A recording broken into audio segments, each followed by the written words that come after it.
네, 오늘 긴 말씀인데 오늘 말씀은 좀 이렇게 어떤 절 혹은 뭐 표현들 하나하나 이렇게를 좀 집중해서 좀 보기보다는 이제 전체 흐름의 맥락들을 좀 이렇게 함께 나누면서 또 오늘 말씀에서의 이러한 일련의 사건의 흐름들이 하나님께서 우리에게 또 이러한 말씀의 흐름들을 통해서 보여주시는 바가 무엇인가라고 하는 어떤 굵직한 내용들을 중심으로 오늘 말씀의 내용들을 함께 좀 살펴보고자 합니다. 지난주에 우리는 열왕기상 1장 5절에서부터 10절까지의 말씀의 내용을 함께 살펴봤습니다. 그 가운데서 아도니아는 이제 스스로를 높여서 내가 왕이 되겠다라고 이야기하고 있는 모습들을 함께 보았고, 그가 왕이 되지 않았음에도 불구하고 그의 형 압살롬과 같이 스스로가 왕으로 보이기 위한 여러 가지 제스처들을, 여러 가지 어떤 모습들을 나타내 보이는 것을 우리가 함께 살펴보았습니다. 그리고 그와 같은 어떤 외적인 모습에서의 왕과 같은 모습들을 취하였을 뿐만 아니라 아도니아는 그의 어떤 왕위의 오름에 있어서의 너무나도 강력한 지지 세력이 될 수 있는 군대 장관, 그리고 또 제사장도 자기 편에 서는 어떤 이러한 일들이 일어나고 있는 것들을 우리는 지난 시간의 말씀의 내용들을 통해서 함께 살펴보았고, 또 이제 그들과 함께 모여서 어떤 제사적 의미의 어떤 종교적 의미를 띠고 있는, 성격을 띠고 있는 대관식과 같은 행사, 잔치를 벌였다라는 사실 또한도 함께 우리가 지난 시간의 말씀의 내용들을 통해서 볼 수 있었던 것입니다. 그런데 그와 같은 그의 그 모든 일들이 술술 풀려가는 과정들 가운데 우리는 한 가지가 없었다라는 사실을 함께 또 알 수 있었습니다. 그것은 하나님의 약속이 그에게는 있지 않았다라고 하는 사실을 우리는 지난 시간의 말씀을 통해서 함께 생각해 볼 수 있었던 것입니다. 그리고 그러한 지난 시간의 내용을 통해서 우리가 알 수 있었던 것은 하나님의 약속은 하나님께서, 그러니까 하나님의 나라는 하나님의 약속에 근거하여서 하나님 편에서 친히 이루어 가신다라고 하는 사실을 함께 생각해 보았고, 이것을 신약적인 의미에서 생각해 볼 때 결국 하나님의 나라의 현실이라고 할 수 있는 교회는 어떤 다른 외적인 것이 다 갖추어져 있다라고 할지라도 하나님의 언약이 없이는 바로 설 수 없는 것이고, 또한 그 언약이 상징했던 예수 그리스도의 터 위에 세워져야지만 되는 것이며, 그 더 확장된 의미에서 결국 교회의 중심에는 그 예수 그리스도께서 언약을 다 성취하셨다라고 하는 복음의 말씀이 교회 가운데 자리하고 있어야지만 된다라는 사실을 우리는 지난 시간의 말씀을 통해서 함께 생각해 보았던 것입니다. 그리고 그와 함께 지난 시간에 우리가 나누었던 말씀 중에서 제가 이렇게 곰곰이 항상 저는 이제 말씀을 전하고 나면 그 말씀의 내용을 이렇게 혼자 또 곰곰이 이렇게 돌아보거든요. 사실 큰 유익은 되지 않습니다. 항상 후회만 남으니까 왜 이 말은 못했을까? 왜 이 말은 하지 않았을까? 라는 생각이 들어서 뭐 큰 저에게 유익이 되는 것은 없지만 그런 가운데 꼭 이 강해 설교를 하니까 좋은 점은 그런 내용들 가운데 이렇게 그 다음 시간에 이 내용은 좀 다음 본문을 다루기에 앞서서 좀 언급하면 좋겠다라고 하는 생각들을 하게 되는 내용들이 있고, 또 강해 설교를 하다 보니 그런 기회가 또 생겨서 그런 유익이 좀 있는 것 같습니다.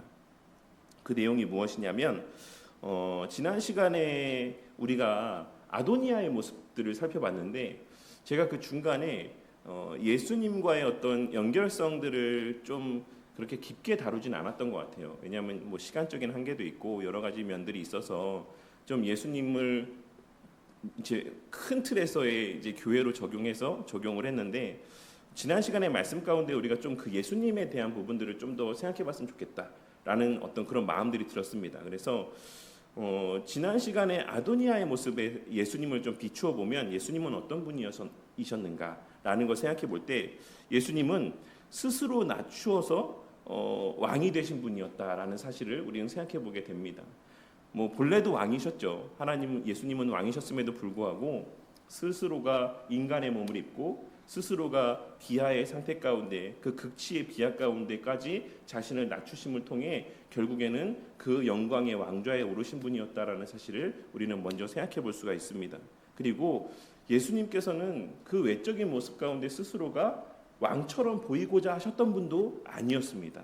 늘 비천한 모습으로, 그냥 범인의 모습으로 공생의 기간에 또 그 생애의 모습들을 나타내 보여주셨다는 사실을 또한 우리가 알 수 있고, 셋째로 예수님의 어떤 십자가 대속의 죽으심의 모습을 통해서도 알 수 있는 것처럼 성부 하나님께서는 그 아들의 죄가 아니었음에도 불구하고, 그러니까 예수님이 범한 죄가 아니었음에도 불구하고 죄의 문제를 그냥 간과하지 않으셨다라는 사실 또한도 우리는 지난 시간의 말씀을 통해서 하나님과의 예수님과의 어떤 대비 가운데 발견할 수가 있었습니다.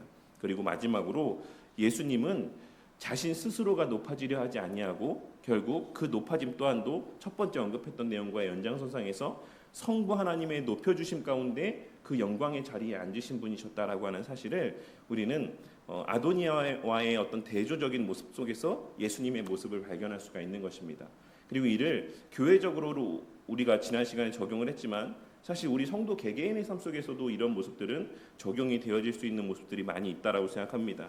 그래서 우리는 하이델베르크 유리문답에서 왜 당신이 그리스도인이라고 불려집니까? 라고 말씀하고 있는 내용들과의 연장선상에서 우리는 예수님처럼 늘 스스로를 낮추는 삶을 살아가는 것이 마땅하다라고 하는 사실들을 발견할 수가 있고, 또한 다른 사람들한테 보여지는 어떤 외적인 모습들 가운데 지나치게 매여 살아가는 자들이 되어서는 안 된다라고 하는 사실 또한도, 이러한 교훈 또한도 발견하고 깨달을 수 있을 거라고 생각합니다. 앞서 제가 좀 전에 말씀드렸던 것처럼 하이델베르크 유리문답 가운데 우리가 왜 그리스도인으로 불려지는가라고 했을 때 그 바로 앞전에 무엇이 있냐면 예수님의 삼중직이 그 전에 바로 문답에서 언급이 되어지고 있습니다. 예수님이 왕이고 선지자고 제사장이시기 때문에 예수님을 그리스도라고 부릅니다 라고 이렇게 언급을 하고 있는데, 그 다음 문답에서 그렇다면 왜 당신들은 그리스도인이라고 불려지는 겁니까? 라고 이야기하면서 우리가 왕이요 선지자요 제사장과 같은 존재들이 되었기 때문입니다. 그리스도 안에서. 근데 여기서 일반적으로 왕의 직분이다, 우리 가운데 왕이라고 하는 어떤 직분들이 그리스도 안에서 우리에게 주어졌다, 우리가 왕 같은 존재들이 되었다라고 하면 무엇을 생각합니까? 뭐 되게 화려하고 이상적인 모습들을 생각하죠. 근데 하이델베르크 유리문답에서 말하고 있는 예수님의 삼중직 가운데 왕의 직분이 우리 가운데 허락된 모습에 대해서 언급하고 있는 내용이 무엇이냐면, 우리가 그와 같은 왕 같은 자들이 되어 이 현세의 삶을 살아가는 가운데 죄와 싸울 수 있게 되었습니다 라고 말씀하고 있습니다. 그리고 이제 죽음 이후에 우리의 영원 가운데 들어가게 되었을 때 예수님과 함께 모든 피조물들을 다스리게 될 것입니다 라고 이렇게 말씀하고 있어요. 그러니까 우리는 왕이 되었다라고 했을 때에 이 현세에서의 어떤 다스리는 어떤 통치의 직무, 이런 어떤 영광스러운 모습들에 대해서 더 많은 포커스를 맞추지만 그런 모습이 전혀 없다라는 건 아닙니다. 하지만 하이델베르크 유리문답에서 더 강조하고 있는 모습은 무엇이냐면 우리가 그리스도 안에서 죄와 싸울 수 있게 되었다라고 하는 것을 왕의 직분과 연결짓고 있다라는 사실을 좀 간과해서는 안 될 것입니다. 그래서 우리가 아도니아처럼 겉으로 비춰지는 모습 가운데 왕처럼 보여지는 삶에 더 많은 관심을 기울이기보다는 하이델베르크 유리문답이 말씀하고 있는 것처럼, 그리고 예수님께서 나타내 보이신 본과 같이 우리의 내적인 부분에서의 어떤 거룩함과 의로움 가운데 우리의 어떤 구별된 모습을 나타내 보이기 위한 더 열심을 내는 것, 그것에 더 관심을 기울이는 것이 우리의 마땅한 그리스도인으로서의 모습이다라는 사실 또한도 우리가 아도니아와 예수님과 우리의 어떤 이런 연결 속에서 좀 생각해 볼 수 있는 내용이라고 할 수가 있는 것입니다. 그리고 그런 맥락에서 우리는 죄에 민감한 삶을 살아야지만 되는 존재들이다. 다윗이 그 자식의 죄에 대해서 둔감했던 것처럼 우리는 우리 자신의 죄에 대해서도 민감해야 될 뿐만 아니라 우리에게 맡겨진 자녀들을 대함에 있어서도 그 자녀들을 의로 바르게 교육하기 위한 어떤 열심이 있어야지만 된다라는 것을 발견할 수 있고, 마지막으로 똑같은 맥락에서 스스로를 높이려 하는 자들이 되어서는 안 된다라는 사실 또한도 좀 발견하고 깨달을 수 있을 거라고 생각합니다. 이제 이런 내용들이 좀 지난 시간에 제가 좀 같이 좀 나눴으면 했던 내용이었는데 이것까지 다뤘으면 좀 너무 길어질 것 같아서 좀 생략했지만 오늘 좀 다뤘습니다. 그러다 보니까 이제 오늘 본문이 또 길어질 수도 있을 것 같아요. 이러한 어떤 말씀의 이제 연장선상에서 이어지는 맥락에서 지난 시간의 말씀 가운데 아도니아는 사람들을 모았습니다.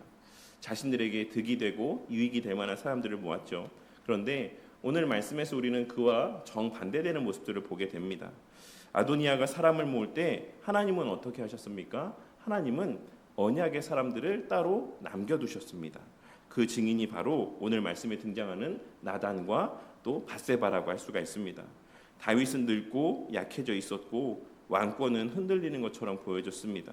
그리고 그러한 상황 속에서 아도니아는 아버지가 어찌할 수 없을 것이다라는 판단 가운데 마치 자기가 벌써부터 왕이라도 된 것처럼 행세하고 있었고, 그를 따르는 무리들은 오늘 우리가 함께 읽은 말씀에서와 같이 그 잔치의 자리에서 무엇이라고 외쳤다라고 말씀하고 있습니까? 아도니아를 왕이라 부르며 그에게 왕에게만 돌려질 수 있는 칭송들을 그에게 고백하고 있는 모습들을 보게 되는 것입니다. 이러한 상황 가운데서도 하나님께서는 오늘 말씀을 통해, 그러니까 사실 이 정도 되었으면 그러니까 모든 상황이 다 넘어간 겁니다. 그러니까 사실 이 상황 가운데서는 어떤 드라마틱한 일이 일어날 수 없을 정도의, 모든 군대 장관도 뭐 그 외의 모든 사람들도 그 궁정 안에서의 유력한 모든 실권자들이 다 아도니아를 지지하는 이 상황 가운데 사실 모든 상황들은 종료된 것처럼 보여지는 그런 상황이었다라고 할 수가 있는 것입니다. 하지만 그런 상황 속에서도 하나님께서는 내 언약의 말씀은 여전히 유효하고 나는 그 언약을 이룰 것이다라는 사실을 오늘의 말씀을 통해서 우리에게 상기시켜주고 있다라고 할 수가 있는 것입니다. 그리고 그 일을 누구를 통해서 하셨습니까? 이 약속의 증인들을 통해서 이 일들을 이루어 가시는 것을 우리는 오늘 말씀을 통해서 보게 되는 것입니다. 그러니 오늘 말씀을 통해서 우리가 나눌 내용들은 하나님께서 하나님의 약속들을 그 어떤 상황 가운데서도 이루어 가시는데, 그 일을 누구를 통해 이루어 가시냐? 하나님이 직접적으로 행하실 수도 있지만 하나님께서는 하나님의 말씀의 사람들, 하나님의 약속의 사람들을 통해서 하나님의 그 언약을 이루어 가신다라는 사실을 우리에게 말씀하여 주고 있다라고 할 수가 있는 것입니다. 이러한 사실들을 좀 염두에 두고 오늘 본문의 내용들을 함께 또 살펴보는 시간들을 갖도록 하겠습니다. 첫째로, 하나님은 위기의 순간 가운데도 그 약속을 기억하는 사람들을 남겨두십니다. 오늘 말씀을 보면 아도니아가 스스로 왕이 되는 일들을 거의 마치려 하는 그 순간까지도 다윗은 아무것도 알지 못했습니다. 그리고 다윗은 그 어떤 행위도 취할 수 없는 상황 가운데 있었습니다. 이제 아도니아의 이와 같은 아버지의 왕위를 찬탈하려고 하는 이러한 시도는 거의 다 성공한 것처럼 보여지는 때였다라는 사실입니다. 하지만 이러한 결정적인 순간 가운데 이제 모든 상황이 거의 8할, 9할의 어떤 경지들을, 그런 과정들을 다 넘어간 이 순간 가운데 오늘 말씀에는 나단 선지자가 등장을 하고 있습니다. 나단이 솔로몬의 어머니 밧세바에게 말하여 이르되 핫기스의 아들 아도니아가 왕이 됨을 듣지 못하였나이까? 우리 주 다윗은 알지 못합니다. 하나님께서는 나단의 등장을 통하여서 인간적인 관점에서 보면 하나님의 약속이 위협받고 무너지게 될 것만 같이 여겨지는 이러한 절망과 어려움의 상황 속에서도 하나님께서 구별하여 남기신 자, 언약을 지키고 성취하고 계승해 가게 하시기 위해서 남기신 자가 있다라는 사실을 오늘 말씀을 통해 우리에게 분명하게 나타내 보여주고 있으신 것입니다. 그리고 특별히 나단이라고 하는 이 선지자를 등장케 하심을 통하여서 하나님의 언약은 어떤 외적인 힘이나 조건들, 그러니까 뭐 어떤 히어로가 나타나서 솔로몬의 편에 딱 서가지고 내가 이 문제를 해결하겠다라고 하는 어떤 이런 도움을 주시는 방식으로서가 아니라 말씀을 맡은 자를 전면에 등장하게 하심을 통하여서 하나님께서는 당신의 나라와 그 언약을 하나님의 말씀 그 자체의 능력으로 보존하시고 계승해 가신다라는 사실을 우회적으로 우리 가운데 말씀하여 주고 있으시다라고도 할 수가 있는 것입니다. 그렇게 우리는 여기서도 교회가 가장 중요하게 생각하고 우선해야 될 그 본질적인 사명이 무엇인가를 생각해 보게 됩니다. 그것은 바로 말씀의 온전한 선포이자 그 말씀을 바르고 온전하게 선포하는 말씀 사역자를 바르게 세우는 것이 교회가 감당해야 될 가장 우선적인 사명이라고 할 수가 있는 것이고, 그런 맥락에서 우리 신앙의 선배들은 바른 목회자를 세우는 것을 교회의 가장 우선된 사명 가운데 하나로 여겼던 것이라고 할 수가 있는 것입니다. 조금 별개의 이야기로 오늘날 한국교회 가운데 많은 이러한 문제들이 발생하게 된 데에는 한국교회가 부흥하는 시기 가운데 서로의 어떤 교단의 교세를 확장하기 위해서 너무나도 이런 표현이 조금 부적절한 표현일 수도 있지만 무분별하게 목회자들을 양산해내었던 것이 사실 오늘날 한국교회가 처한 어떤 위기의 한 원인이 된다라고 생각합니다.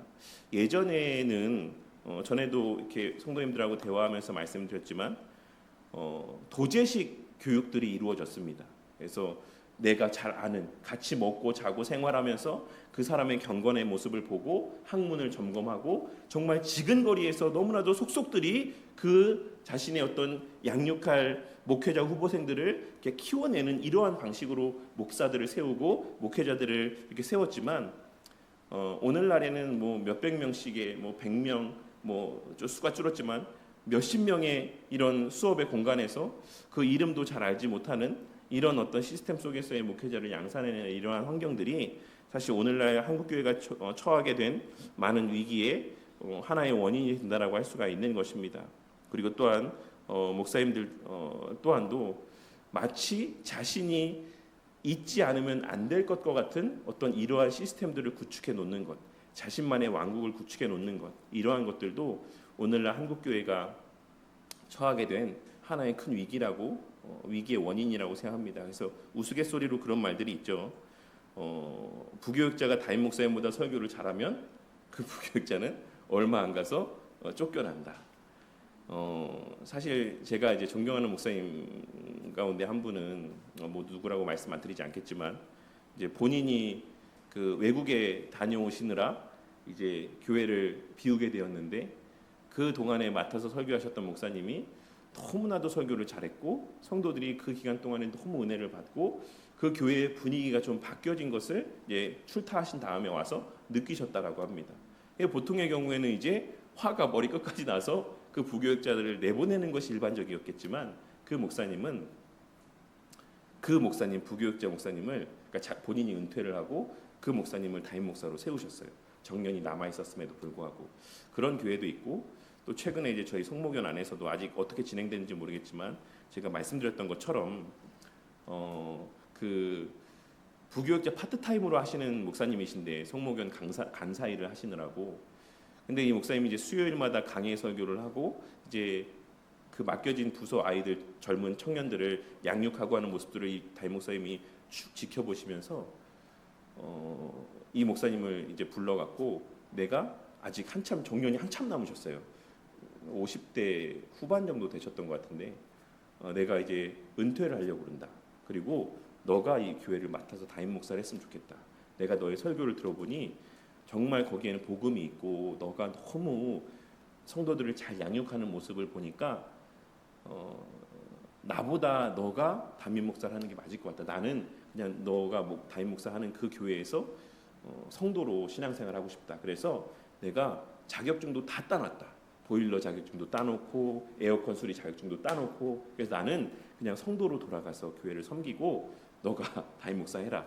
이렇게 말씀을 하셨다라는 소식을 제가 이번 그 지역 모임 개강 모임 때 조별 모임에서 목사님한테 들었어요.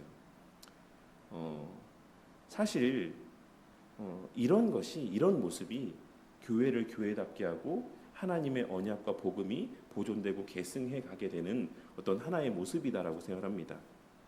하지만 어떠합니까? 오늘날의 현실은 그러한 더 나은 말씀이 교회에 선포되어지고 성도들에게 들려지길 바라기보다는 내가 더 존중받고 내가 더 주목받고 내가 더 높임받기를 바라는 것이 오늘날 교회의 현 주소라고 할 수가 있을 것입니다. 하지만 어쨌든 다시 오늘 본문의 말씀으로 돌아와서 오늘 말씀 가운데서 하나님께서는 이 모든 언약이 훼손되어가는 이 절체절명의 순간 속에서 다른 그 누구도 아닌 나단 선지자를 통해서 하나님의 약속의 말씀을 다시금 상기하게 하심을 통해서 이 언약이 보존되고 계승해 가게 하셨다라는 사실을 통해 우리는 교회가 가장 우선해야 될 일이 무엇인가를 발견할 수 있어야지만 되는 것이고 그런 맥락에서 정말 훌륭한 목사는 자신이 높임받는 것이 아니라 자신보다 더 높임받고 훌륭하게 복음을 전할 수 있는 그러한 후진들을 양성하는 것이 정말 훌륭한 목사님의 바람직한 모습이 아닐까라는 생각을 해보게 됩니다. 어쨌든 그런 상황 가운데서 나단 선지자가 등장을 했는데 오늘 말씀에서 좀 우리가 주목해 볼 만한 것은 나단 선지자가 예전에 다윗 왕이 그 범죄했을 때는 어떻게 했습니까? 그때는 직접 왔잖아요. 직접 와서 다윗 왕을 책망하고 그가 갖고 있는 잘못된 생각들을 바로잡는 이런 모습들을 나타내 보였는데, 오늘 말씀에서는 어떤 방식을 취하고 있습니까? 나단 선지자가 직접 전면에 나서지 않고 밧세바를 앞세우고 있는 모습을 보게 됩니다. 13절과 14절의 말씀을 통해서. 그리고 나단은 뭐라고 이야기하죠? 당신이 이제 이야기하고 있으면 제가 맞춰서 딱 들어가 가지고 이런 일들이 있지 않냐라고 하면서 그 당신의 말을 제가 확증하겠습니다라고 이렇게 사전에 입을 맞추고 이제 이 일들을 진행해 나아가는 모습을 보게 됩니다.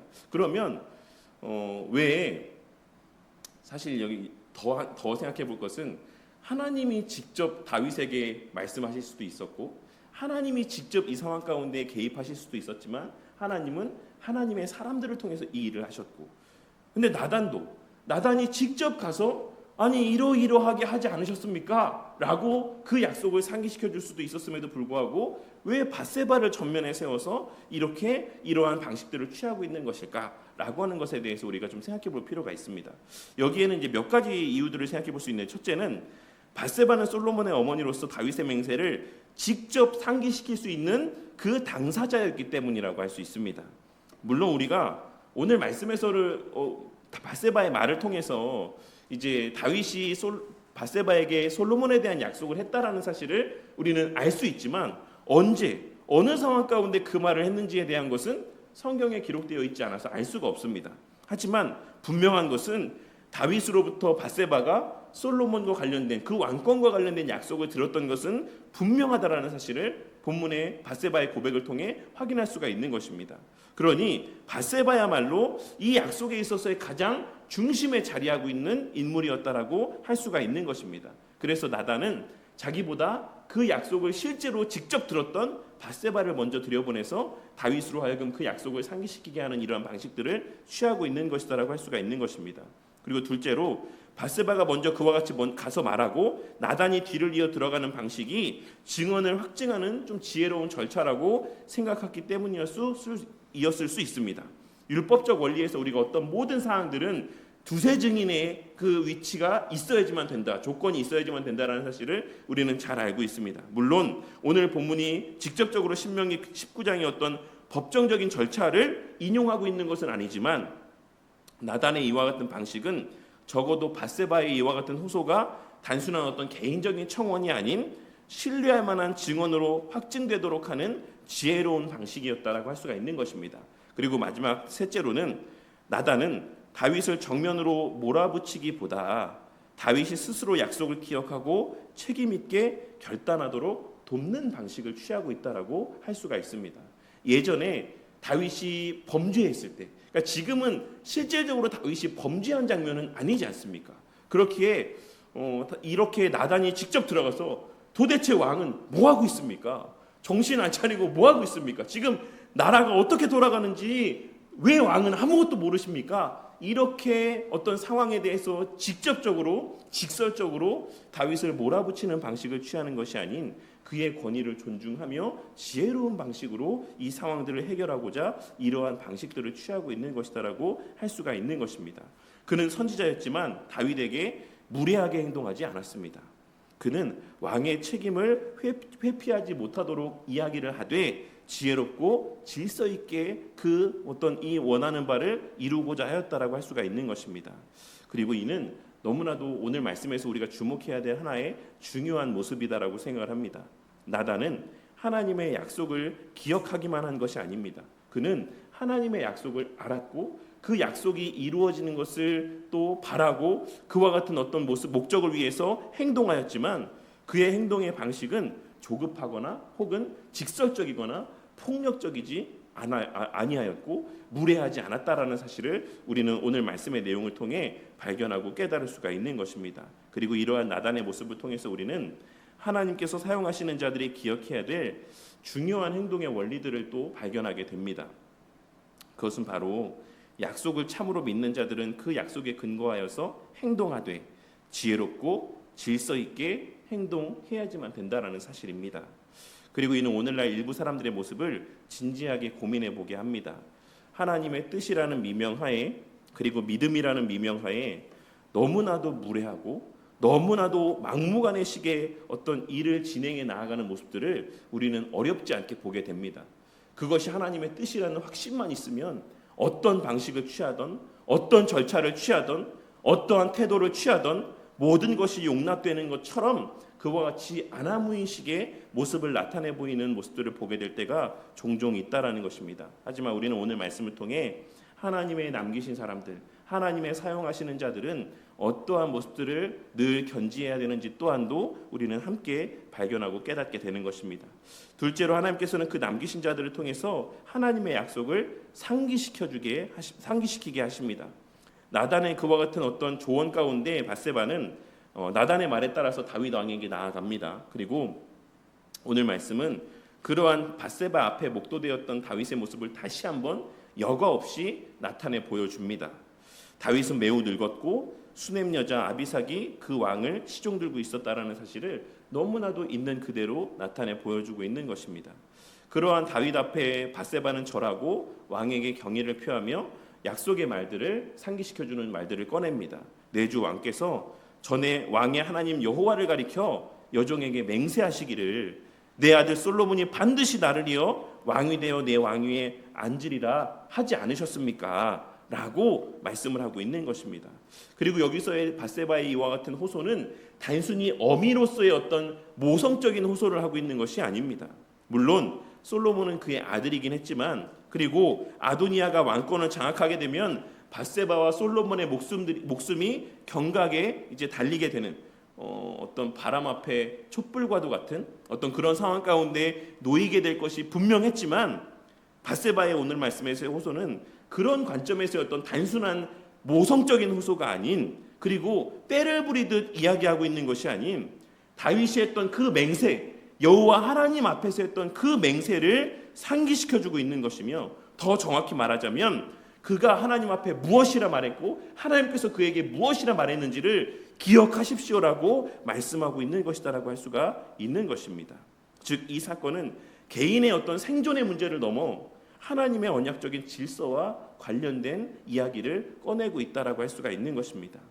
다윗의 왕위가 누구에게 이어질 것인가라고 하는 이 문제는 단순한 어떤 왕실의 어떤 후계에 대한 것을 다루고 있는 내용이 아니다라는 것입니다. 물론 오늘 말씀에 등장하진 않지만 이어서 왕위에 오르는 솔로몬이 메시아는 아닙니다. 하지만 하나님께서는 하나님의 언약이 솔로몬을 이어서 계속하여 예수 그리스도에게까지 이어지게 될 것을 계획하셨고, 그런 맥락에서 오늘 말씀에서의 솔로몬의 왕위 계승의 문제는 단순한 어떤 정치사와 관련된 내용이 아닌 하나님께서 자신의 언약을 어떻게 보존하시고 성취해 가시는가를 우리에게 말씀하여 주고 있는 내용이다라고 할 수가 있는 것입니다. 그런 맥락에서 밧세바는 이어서 그런 흐름 가운데 이야기를 합니다. 아도니아가 지금 왕이 됐다. 지금 온 나라 백성들이 다윗 왕의 입만 바라보고 있다. 만약에 왕이 아무 말도 안 하시면 지금의 상황 가운데 아도니아가 이 추세대로라면 왕위에 앉게 될 것이고, 그러면 저나 저의 아들 솔로몬은 죄인이 될 것이 분명합니다라고 말씀하고 있는 것입니다. 이는 고대 근동이나 최근에까지도 이제 정적들을 제거하는 일반적인 수순인 것이죠. 그 상황을 말씀해주고 있는 것입니다. 그러니 지금 왕께서 그때 저에게 하셨던 그 약속들, 그리고 하나님 앞에 맹세하셨던 바를 기억하지 아니하면 결국 이 모든 약속들은 다 어그러지게 될 것입니다 라고 하는 사실을 말씀해주고 있다라고 할 수 있는 것입니다. 그리고 이제 이어서 하나님은 그 남기신 자들을 통해 하나님의 약속을 확증하여 주십니다. 22절 말씀을 보시면 나단이 계획했던 대로 밧세바가 왕과 이야기할 때 딱 맞추어서 들어가게 됩니다. 그리고 나단의 그 계획은 밧세바가 먼저 들어가서 약속을 상기시키면 그 말을 확증하겠다라는 어떤 그런 계획이었습니다. 그래서 나단은 왕 앞에 들어간 이후에 절한 이후에 이렇게 묻습니다. 내주 왕께서 이르시기를 아도니아가 나를 이어 왕이 되어 내 왕위에 앉으리라 그렇게 말씀하셨습니까? 라고 알면서도 모르는 척 다윗에게 질문을 합니다. 이 질문은 단순한 어떤 정보 확인을 위한 질문이 아닌 선지자적인 관점에서의 어떤 질문이라고 할 수가 있습니다. 하지만 이와 같은 방식들 가운데 이후의 흐름들을 보면 나단은 다윗을 어떤 고발하듯 대하고 있지 않다라는 사실을 보게 됩니다. 그는 매우 지혜로운 방식으로 다윗으로 하여금 자신이 했던 말을 상기시켜주게 하는 방식들을 취하고 있는 것을 알 수가 있는 것입니다. 그리고 중요한 사실을 하나 덧붙이고 있는데, 그러나 나 곧 왕의 종과 제사장 사독과 여호야다의 아들 브나야와 왕의 종 솔로몬은 거기에 전치에 청하지 않았다라는 이야기를 하면서 지금 벌어지고 있는 상황들이 단순히 어떤 우리가 간과할 수 있는 상황이 아닌 정말 하나님의 약속이 경각에 달려 있는 어떤 마지막 어떤 그 선에 자리하고 있는 위중한 상황이다라는 사실을 지금 다윗에게 이렇게 상기시켜 주면서 마지막으로 묻고 있는 것입니다. 이것이 다윗이 왕께서 지시하신 일이십니까? 계획하신 일이십니까? 승인하신 일이십니까? 라고 이렇게 다윗에게 묻고 있는 것입니다.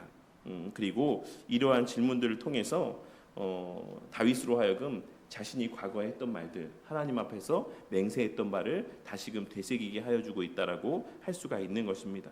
이처럼 하나님께서는 약속의 증언을 확증하게 하심을 통하여서 자기 백성을 결단의 자리로 나아오게 하십니다. 밧세바가 그 약속을 떠올리게 하는 어떤 위치에서 쓰임받은 자였다라고 한다면, 오늘 말씀에서의 나단은 그 말씀이 그에게 확증되어지도록 그것을 재차 상기시켜주는 어떤 그런 역할로 쓰임받는 어떤 그런 위치의 인물이었다라고 할 수가 있는 것입니다. 그리고 그런 모든 과정들 속에서 나단은 무례하지 않았고 그 질서를 어그러뜨리지 않았으며 지혜로운 방식으로 그 모든 뜻한 바를 관철해 나아가고 있다라는 사실을 우리는 오늘 말씀을 통해서 확인하게 되고, 나단의 이 모든 권면들의 그 중심에는 하나님의 언약이 자리하고 있었다라는 사실을 우리는 이러한 말씀의 전체적인 흐름을 통해 발견하고 깨달을 수가 있는 것입니다. 그리고 오늘 말씀에서 하나님께서 이와 같이 나단과 밧세바를 통해서 행하신 일들은 오늘날을 살아가는 우리에게 몇 가지 중요한 교훈들을 또 깨닫게 해줍니다. 첫째로, 교회와 성도는 언제나 하나님의 약속을 먼저 바라보고 그것을 상기하는 삶을 살아갈 수 있어야지만 된다라는 것입니다. 지난 시간에 나눈 말씀에서처럼 아도니아는 상황을 바라보았습니다. 다윗이 늙었고 아버지가 늙었고 내가 어떤 행동을 해도 아버지는 알 수 없었고, 내가 지금 첫째 왕자의 자리에 내 위의 형들은 이제 다 왕위를 계승할 수 없는 상황 가운데 있었기 때문에 누가 봐도 내가 유력한 왕위를 계승할 그러한 위치에 있는 사람이었고, 그리고 모든 상황이 다 나에게 유리하게 돌아가는 상황이었다라고 하는 이런 상황들을 바라보며 이것이 나에게 절호의 기회다라고 생각했던 것입니다. 그리고 그 상황 속에서 어쩌면 오늘 본문 말씀이 직접적으로 이야기하고 있는 바는 아니지만 어쩌면 나단과 밧세바도 선택을 해야 되는 상황 가운데 있었을 것이다라고 생각합니다. 내가 지금의 이런 모든 것이 다 넘어가 버린, 아도니아에게로 넘어가 버린 이 상황 가운데 내가 지금도 하나님의 약속을 붙잡고 내 왕위를 주장하는 것, 내가 왕위를 이어받기 위해 어떤 제스처를 취하는 것이 맞을까? 아니면 모든 상황이 다 넘어간 상황 가운데 나도 아도니아의 그 권위 앞에, 그 권세 앞에 무릎을 꿇는 것, 그 권세에 동조하는 것이 맞을까? 라고 하는 어떤 선택의 과정들이 있었을 것이다라고 생각합니다. 하지만 나단은 그러한 위치 가운데에서 그러한 상황 가운데에서 상황을 바라보고 택하지 않았습니다. 나단은 하나님의 약속을 더 우선하여 생각하였다라는 사실을, 판단하였다라는 사실을 오늘 말씀을 통해 우리는 분명하게 확인할 수가 있는 것입니다. 그리고 하나님께서는 이러한 나단의 모습을 통해서 하나님의 어떤 말씀을 통해 늘 우리에게 무엇을 말씀하여 주고 있는지를 상기시켜주는 방식들을 취하신다라는 사실을 또 생각해 보게 합니다. 나단이 다윗에게 나아가서 다윗으로 하여금 하나님의 약속들을 상기시켜주게 함으로써 그 어떤 이 언약들이 보존해가게 하셨던 것처럼, 하나님께서는 오늘날 이 시대에도 당신의 백성들에게 하나님의 말씀을 통해 상황이 아닌 하나님께서 무엇이라 말씀하셨는지, 하나님께서 무엇을 약속하셨는지, 그리고 하나님께서 무엇을 이루셨는지를 상기시켜주는 방식을 통해 당신의 백성들이 무엇인가를 택하고 결정하고 행동하게 하신다라는 사실을 우리는 오늘 말씀을 통해서 발견하고 깨닫게 되는 것입니다. 오늘 말씀에서 저는 어떤 거창한 것을 생각하지 않았습니다. 저는 오늘 말씀을 준비하면서 이따 뒤에 기도 제목 때 말씀을 드리겠지만 사실 저의 지금의 처해 있는 어떤 상황들에 많은 어떤 생각들을 좀 대입해서 생각해보는 시간들을 갖게 되었습니다. 나는 과연 무엇에 더 많은 관심을 기울이면서 어떤 결정들을 내리고 선택들을 하면서 살아가고 있는가? 과연 내가 붙들고 있는 것은 무엇인가? 내가 더 많이 주목하며 살피고 있는 것들은 무엇인가? 성경에서 말하는 믿음은 물론 상황을 무시하라고 말하지 않습니다. 모든 상황들을 그냥 신경 쓰지 말고 그냥 하나님만 바라보고 그냥 그것만을 주목하며 다 무시하고 그냥 살아. 세상과의 어떤 괴리 가운데 살아 라고 말씀하고 있지 않습니다. 그리고 믿음이 우리의 직면한 모든 어려움들을 순식간에 믿기만 하면 다 해결되게 해준다라고 말씀하고 있지도 않습니다. 성경이 말하는 믿음은 그러한 현실들을 다 고려하면서도 무엇이 더 우선인지를 고심함 가운데 선택하는 것을 믿음이라고 이야기하고 그러한 믿음 가운데 행하는 바를 통하여서 우리의 기대할 만한 당장의 열매들이 없을지라도 그 하나님의 약속들을 믿고 인내하며 그 믿음의 길을 걸어가는 것이 참된 믿음이다라고 말씀하고 있습니다. 하지만 우리는 우리의 삶 속에서 너무나도 자주 아도니아의 방식으로 생각하고 행동할 때가 많이 있다라는 것이 또 오늘날 우리의 모습이 아닐까 생각을 합니다. 그렇게 해야 되는 건 안다. 그리고 성경이 그렇게 말씀하고 있는 것도 안다. 근데 현실적으로 그렇게 행동하는 것이 너무 어렵지 않느냐. 모든 조건들이 그렇게 행할 수 있는 상황이 아니지 않느냐. 그러니 나도 마음 같아서는 그렇게 하고 싶지만 사실 그렇게 할 수 없는 게 현실이다 라고 이야기하는 것이 우리의 어떤 삶에서 목도되어지는 많은 모습이 아닐까라는 생각을 하게 됩니다. 하지만 하나님께서는 그리스도 안에서 우리에게 분명한 약속을 주셨습니다. 내가 너를 버리지 아니하고 너의 먹을 것 입을 것에 대하여서 굶게 하지 아니하고 늘 하나님의 나라와 그 의를 추구하며 살아갈 때 나머지의 모든 너의 삶에 필요한 것들을 채워주실 것이다. 그 모든 문제들을 해결해 주실 것이다라고 분명하게 약속해 주셨고 내가 내 교회를 세울 것이다라고 분명하게 말씀하여 주셨습니다. 내가 시작한 그 일을 내가 마칠 것이다라고 우리에게 말씀하여 주셨다라는 사실입니다. 이 약속이 언제나 저와 우리 모두의 삶 속에서의 가장 중요한 판단의 근거가 되기를 바랍니다. 사업을 운영하면서도 사업을 운영하시는 분들은 하나님 앞에서의 어떤 정직한 어떤 사업을 운영해 나아가는 과정 속에서 어려움을 겪게 되는 경우들도 종종 있을 수 있습니다. 하지만 그러한 어떤 현실에 타협하지 아니하고 언제나 하나님께서 말씀하시는 바가 무엇이고 하나님께서 우리 가운데 요구하시는 삶의 모습이 무엇인가를 늘 기억하며 그 어떤 상황 가운데서도 하나님의 말씀과 하나님의 또 약속들을 통해 그것을 더 우선으로 판단의 기준으로 삼으며 하나님께서 기뻐하시는 삶의 걸음을 걸어가는 그리고 그 약속의 실제를 삶에서 체험하고 누리고 만끽하는 저와 우리 모두가 되기를 바랍니다. 그리고 둘째로 그렇게 교회의 사역의 중심에는 늘 하나님의 말씀이 있어야지만 되고 그 말씀 사역의 중심 가운데는 언제나 언약적인 복음이 자리하고 있어야지만 된다라는 사실을 오늘 말씀을 통해 깨닫게 되는 은혜가 있기를 바랍니다. 이는 오늘날 교회에 있어서 너무나도 중요한 또 교훈을 준다라고 생각합니다. 오늘날 그렇지 않은 교회들도 많이 있지만 정말 많은 수의 교회들이 강단에서 선포되어지는 설교의 말씀 가운데 성경 말씀 한 절 제대로 해석되어지지 않는 설교들도 너무나도 많고 복음과는 전혀 상관없는 설교들이 강단에서 선포되어지는 경우들도 너무 많은 것을 보게 됩니다. 단순히 어떤 성도들의 세상에서의 상처받은 것들을 위로하고 그 상심함들을 어루만져주는 이러한 설교들이나 도덕적이고 윤리적인 설교들이 강단에서 선포되어지는 모습들을 보게 될 때가 많이 있는 것입니다.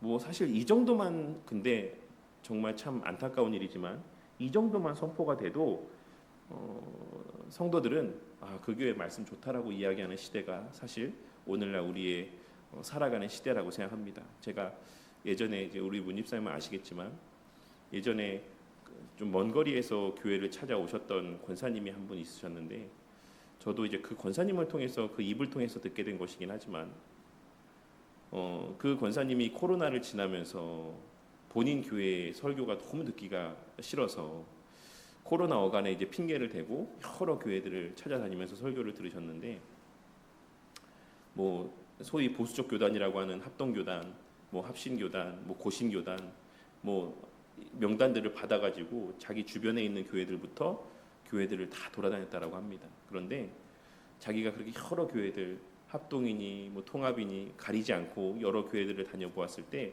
듣게 되는 설교가 정말 말씀 한 절도 제대로 풀어서 설교하지 않는 그런 교회들이 정말 부지기수다라는 말씀을 이제 오셔서 하셨던 이야기가 지금도 생각이 납니다. 오늘 말씀을 통해서 우리가 강단에서 성도들에게 들려줘야 될 교회의 설교의 중심에 무엇이 있어야 되는가라고 하는 사실을 깨닫게 되는 은혜가 있기를 바랍니다. 하나님의 약속에 대해서 들려주고 그 약속이 그리스도를 통해서 어떻게 성취되었는지를 성도들에게 들려주고 그 그리스도의 성취하신 그 약속, 그 은택들이 우리에게 어떻게 적용되어지는지를 설교를 통해 말씀해 줄 수 있어야지만 되고 그것이 우리의 삶에서 어떤 의미인가에 대해서 교회는 설교를 통해 성도들에게 상기시켜 줄 수 있어야지만 된다라고 생각합니다. 그러할 때 우리 성도님들은 그러한 하나님의 언약의 말씀과 그리스도를 통해 성취된 그 언약의 실제들을 통하여서 더 이상 이 땅의 것에 매여 살아가는 것이 아닌 그 그리스도로 말미암아 이 땅에 임하게 된 하나님 나라를 바라보며 그 하나님 나라의 실제적인 은혜와 유익 가운데 살아가는 그런 은택들을 누리고 만끽하게 될 수 있을 것이다라고 생각하고 그러한 하나님 나라를 실제로 맛본 성도들이야말로 세상에서의 어떤 눈에 보여지는 가시적인 현실 가운데 흔들리지 아니하고 그 어떤 상황 가운데서도 온유함 가운데 감사와 기쁨 가운데 소망 가운데 위로 가운데 이 땅에서의 신앙의 걸음들을 걸어가게 될 수 있을 것이다라고 할 수가 있는 것입니다. 이런 사실들을 또 깨닫고 우리 교회가 더욱 하나님의 약속에 주목하며 그 약속이 어떻게 성취되었는지를 성도들에게 잘 풀어 설명하며 늘 복음적인 설교를 바르게 증거하는 교회가 될 수 있기를 위하여서 늘 기도하고 또 애쓰는 그러한 우리 바른 교회가 되기를 바랍니다. 그리고 마지막으로 교회는 그러한 진리를 어떤 설교뿐만 아니라 어떤 복음적인 권면을 통해 함께 전하고 확증하며 또 그 은혜들을 누리고 만끽하는 공동체가 되어 가야 된다라고 생각을 합니다. 오늘 말씀에서의 나단의 방식은 매우 인상적인 방식이었습니다. 그는 선지자로서 매우 날카로운 방식으로 이야기한 것이 아니라 매우 지혜롭고 또 부드러운 어조로 다윗에게 그 약속을 상기시키는 방식들을 취했다라는 사실을 알 수 있습니다. 사실 오늘 말씀을 이렇게 준비하면서 지난 주일에 나누었던 권징과 관련된 말씀들이 좀 오버랩되어서 생각이 들었습니다. 우리가 권징을 할 때 그 전제에 대해서 우리가 지난 주일에 생각해봤다라고 한다면 사실 우리가 오늘 말씀에서는 나단의 모습을 통해서 우리가 이러한 권면의 말씀들을 전할 때 어떠한 태도와 방식들을 취해야 되는가라고 하는 교훈들을 우리는 오늘 말씀을 통해서 좀 발견하고 깨달을 수 있을 것이다라고 생각을 합니다. 우리는 너무나도 흔하게 내가 하나님의 말씀을 그에게 권면한다라는 어떤 이런 이유로 인하여서 상대방의 상황, 상대방의 기분, 상대방의 어떤 입장들은 고려하지 않은 채 그저 일방적으로 내 하고 싶은 말들만을 꺼내고 건네는 모습을 보게 될 때도 많이 있습니다. 하지만 오늘 말씀에서 나단이 다윗에게 그 인지하지 못했던 어떤 언약을 약속들을 상기하게 하는 그 과정 가운데 어떤 모습들을 나타내 보였는가라고 하는 것을 우리는 오늘 말씀을 통해 좀 마음 가운데 그런 내용들을 좀 새길 수 있어야지만 된다라고 생각합니다. 교회 안에서의 권면은 언제나 복음적으로 전해져야지만 되고 언제나 그 사람의 상황과 어떤 형편들을 살핌 가운데 지혜롭게 전하여질 수 있어야지만 된다라는 사실을 깨닫는 또 그렇게 행하는 저와 우리 모두가 되기를 바란다는 것입니다. 왜냐하면 그러할 때에만 그와 같은 우리의 권면들이 그 형제를 살리고 다시금 회복시키는 지혜로운 정말 효과적인 권면이 될 수 있기 때문에 그렇습니다. 복음이 없는 권면은 그리스도가 빠진 권면은 율법주의적인 정죄가 될 뿐이고 지혜가 없는 권면은 그에게 그저 상처가 될 뿐이라는 사실을 기억하고 언제나 우리가 복음의 어떤 그 순수함을 중요하게 여기되 그 복음의 순수성이 그저 아무런 것들을 고려하지 않고 일방적으로 증거되어지는 방식이 아닌 정말 그 형제를 얻고 세우기 위한 마음에서의 지혜로운 방식으로 또 사랑의 마음으로 또 증거되어지고 권면되어지는 그러한 교회가 되기를 바랍니다. 그리하여서 우리 교회가 강단에서의 복음의 말씀이 바르게 선포되어질 뿐만 아니라 성도들 서로의 삶 속에서의 그 말씀들이 확증되어지는 과정 가운데 정말 지혜롭게 사랑 가운데 정말 섬김의 마음으로 또 함께 그 모든 복음적인 삶을 살아가자는 어떤 청유의 어떤 입장과 어떤 모습 가운데서 또 권면되어지는 또 은혜가 있는 그런 교회가 되어서 정말 복음이 입술로만이 아니라 우리의 삶을 통해 드러나고 증거되어지며 그 복음의 능력이 우리 모두 공동체 가운데 누려지고 만끽되어지는 그러한 교회 공동체가 되기를 바라겠습니다. 말씀을 맺겠습니다. 오늘 본문을 통해서 우리는 한 가지 분명한 사실을 보게 되었습니다. 하나님은 자신의 약속이 위협받아 보이는 것처럼 어떤 절망적인 상황 속에서도 그 약속을 끝까지 또 지키고 보존하시며 성취해 가신다라는 사실입니다. 그리고 그 일들을 하나님께서는 하나님의 세우신 사람들, 남기신 자들을 통해서 이 약속들을 보존하고 계승해 가게 하신다라는 사실을 또 그 언약을 상기시켜 주시는 방식을 통해서 또 언약을 보존하시고 계승해 가신다라는 사실을 오늘 말씀을 통해서 보게 되었습니다. 오늘 말씀을 마음 가운데 새기고 늘 말씀을 가까이 하며 하나님의 약속을 늘 주목하고 살아가는 저와 우리 모두가 되기를 바랍니다. 말씀에서 나에게 이 지금 상황 가운데 위로가 될 만한 어떤 말씀이 없을까라고 하는 것들을 찾기보다 하나님께서 우리에게 하신 약속이 무엇이고 하나님께서 이미 이루신 바가 무엇이며 우리의 지금 살아가고 있는 이 오늘날의 삶의 이 시간들이 어떠한 성취 가운데 살아가고 있는 것인지를 늘 상기하는 그러한 관점에서의 말씀을 보고 또 말씀의 유익들을 누리며 살아가는 저와 우리 모두가 되기를 바란다는 것입니다.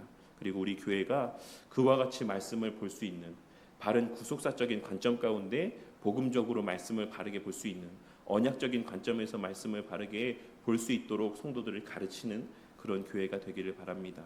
그리고 뿐만 아니라 성도님들 서로도 그 선포되어진 말씀, 가르쳐지는 말씀들이 실제임을 또 여러 지혜로운 방식들을 통해 믿음이 연약한 자 혹은 그것을 소화하지 못하는 자에게 또 권면하며 또 지혜롭게 전하는 그것을 확증하는 삶을 살아가는 우리 모든 공동체 구성원들이 되어서 우리 바른교회 공동체 모두가 이미 임한 그 복음의 말씀 안에서 이미 임한 하나님 나라의 복을 충만히 누리고 만끽하며 비록 우리의 현실은 당장에 변화되지 않는다라고 할지라도 우리가 그렇게 하나님의 말씀 약속들을 붙잡고 살아간다라고 해서 우리의 삶이 드라마틱하게 처한 여건들이 변화되어지지 않는다라고 할지라도 이미 임한 하나님 나라의 그 복과 은혜 안에서 늘 기쁨과 감사가 충만한 삶 그리고 그 복음의 가치를 우리 자녀들에게 계속해서 전수하고 계승해가는 그러한 바른교회 공동체가 되기를